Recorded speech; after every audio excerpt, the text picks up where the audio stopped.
পবিত্র রমজান মাস উপলক্ষে রাজবাড়ীতে বেড়েছে রসুন চাষ। দাম ভালো থাকায় রসুন চাষে ঝুঁকছেন রাজবাড়ীর চাষিরা। এ বিষয়ে আরো জানাতে রাজবাড়ী থেকে সরাসরি যুক্ত হচ্ছেন আমাদের সহকর্মী মিঠুন গোস্বামী। মিঠুন, কি পরিমাণ রসুন এবার রাজবাড়ীতে আবাদ হয়েছে জানাবেন? ধন্যবাদ রুবা।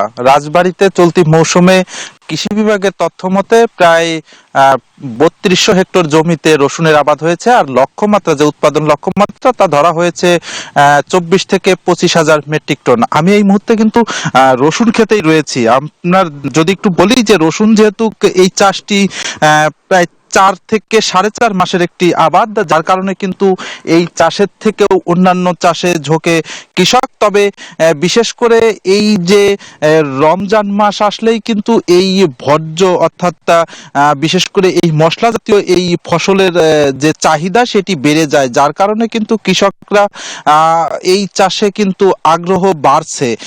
তবে গত বছর কিন্তু এই রসুনের কৃষকরা ভালো দাম না পেয়ে এবছর কিন্তু কিছুটা আসলে কম আবাদ হয়েছে। কৃষি বিভাগের তথ্য মতে যে ধরা হয়েছিল লক্ষ্যমাত্রা, সেটি ৩৫০০ হেক্টর জমিতে, তবে সেটি কিন্তু অনেকটা কিছুটা কমে গেছে আবাদটি। তবে কৃষকদের সঙ্গে কথা বলেছি, কৃষকরা আমাদেরকে জানিয়েছেন যে গত বছরে কিন্তু এই রসুনের দাম না থাকলেও কিন্তু বিগত কয়েক বছর যাবত তারা ভালো দাম পেয়েছে, যার কারণে কিন্তু এবছরও অনেক কৃষকই কিন্তু আগ্রহ নিয়ে এই রসুনের আবাদটি শুরু করেছে।